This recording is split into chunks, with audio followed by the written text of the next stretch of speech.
Nicolas Bedos n'est pas un nom inconnu du public français.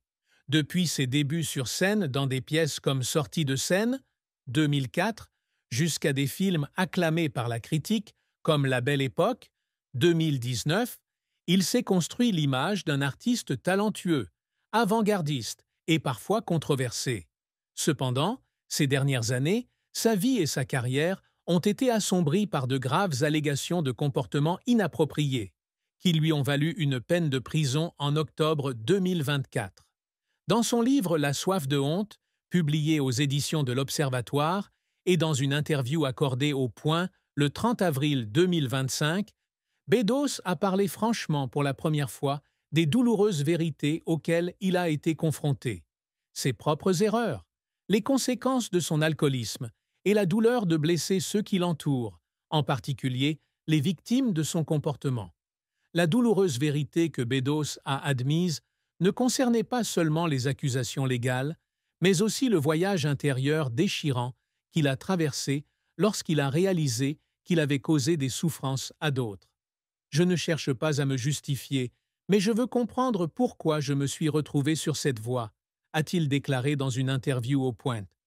J'ai blessé d'autres personnes, souvent involontairement, mais cela ne change rien au fait que j'ai causé de la douleur. Il admet que son alcoolisme et son sentiment de toute puissance dans les environnements festifs lui ont fait perdre le contrôle, ce qui a conduit à un comportement pour lequel il se sent aujourd'hui profondément honteux. J'ai vécu comme si la vie était une scène où tout n'avait aucune conséquence, écrit-il dans La soif de honte. Mais j'avais tort, et le prix que j'ai payé a été ma propre chute. Bedos a également révélé un autre secret douloureux. Il a été victime d'un viol par une personne très respectée à l'époque, un événement qu'il n'avait jamais rendu public auparavant. Dans une interview au Point, il a souligné qu'il n'avait pas utilisé cette expérience pour justifier son comportement, mais qu'elle avait contribué à façonner le traumatisme psychologique qu'il a porté avec lui pour le reste de sa vie.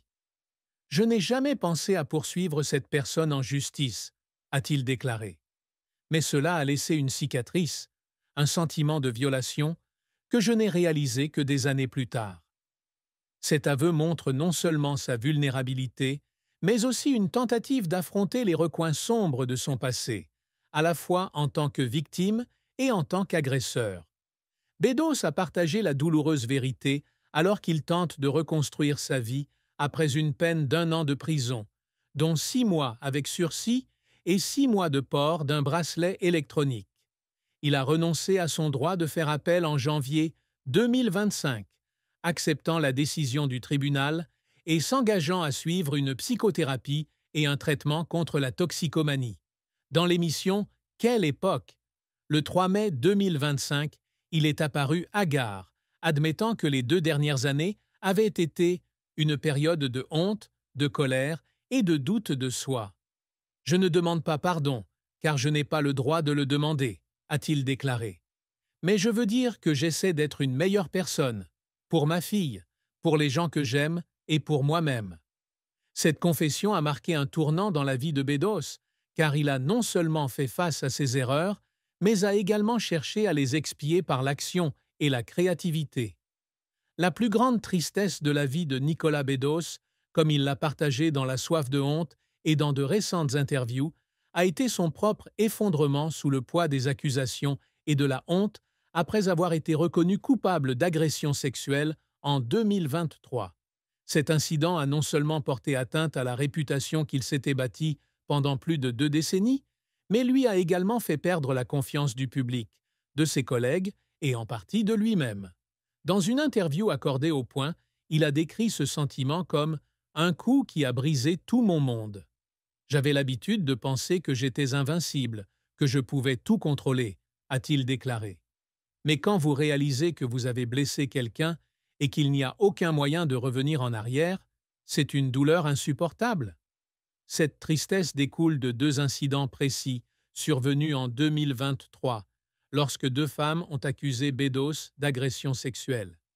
L'une a déclaré qu'il lui avait touché les parties intimes à travers son jean dans une boîte de nuit, tandis que l'autre l'a accusé de comportement inapproprié lors d'une fête.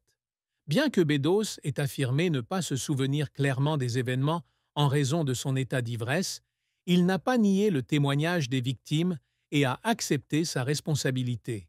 Dans La soif de honte, il écrit « Je ne me souviens pas d'avoir fait ces choses, mais j'y croyais.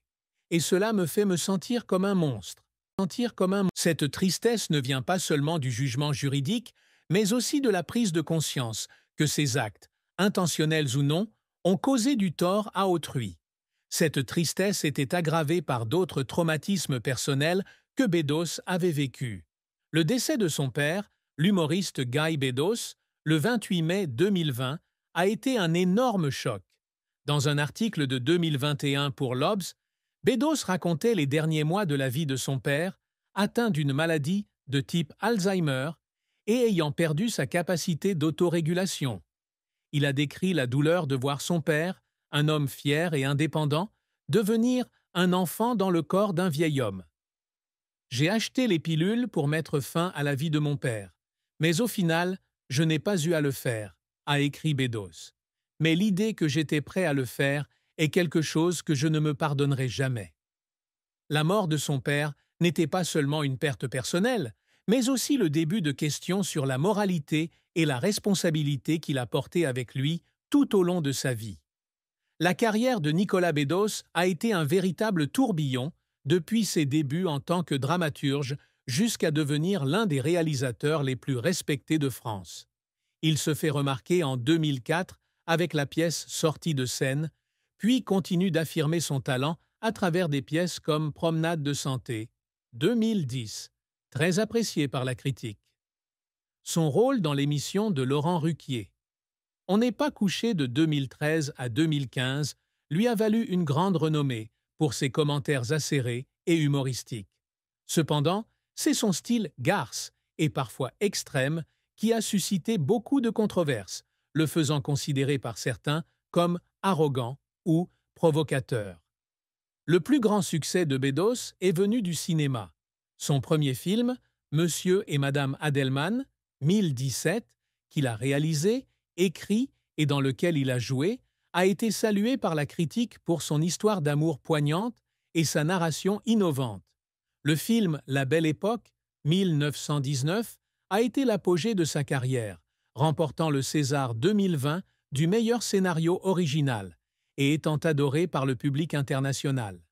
Le film Mascarade, 12-22, continue d'affirmer son talent à combiner humour, romance et critique sociale. Les œuvres de Bedos mettent non seulement en valeur son talent, mais reflètent également des expériences personnelles, en particulier la douleur et la complexité des relations. Cependant, sa carrière n'a pas été sans défis. Avant sa condamnation en 2024, Bedos avait eu des ennuis judiciaires à plusieurs reprises. En 2012, il a été condamné à une amende de 2000 € pour avoir insulté la police dans une émission de télévision, les traitant de racailles et de idiots.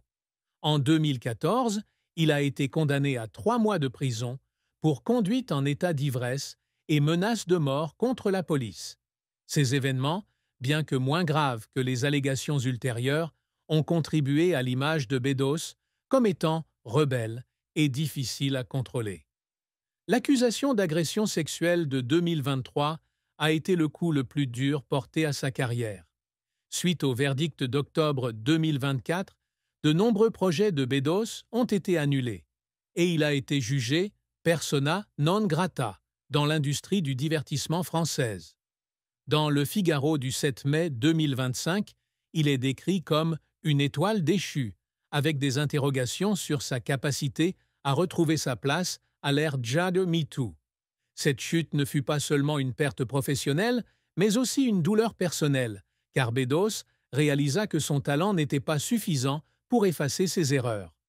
La vie de Nicolas Bedos a été une série d'épreuves difficiles, allant des problèmes psychologiques de sa jeunesse aux ennuis judiciaires et à l'effondrement de sa réputation. Chaque défi l'a profondément marqué, mais l'a aussi façonné en une personne complexe, à la fois talentueuse et vulnérable. L'un des plus grands défis de la vie de Bedos a été une période de grave dépression, alors qu'il n'avait que 20 ans. Dans une interview accordée à 7 à 8 en 2021, il a déclaré n'avoir qu'une seule chose en tête: sauter par la fenêtre. Il décrit cette période comme une explosion intérieure, provoquée par la pression des attentes familiales, notamment de son père Guy Bedos et de mécènes célèbres tels que Gisèle Halimi et Jean-Loup Dabadi. J'avais l'impression que je devais accomplir de grandes choses, mais j'avais peur de les décevoir, a-t-il déclaré. Avec l'aide de médicaments et de quelques chagrins d'amour, je me suis effondré. Bedos a révélé qu'il avait tenté de se suicider à 6 reprises, dont une fois en sautant par la fenêtre, mais qu'il avait heureusement survécu. Cette période a presque fait perdre à Bedos la capacité de communiquer et l'a rendu presque muet. Il s'est tourné vers l'écriture comme forme de thérapie, ce qui l'a conduit à la scène et à la télévision. Cependant, les cicatrices psychologiques de cette période n'ont jamais vraiment disparu. Je ne serai jamais Ko.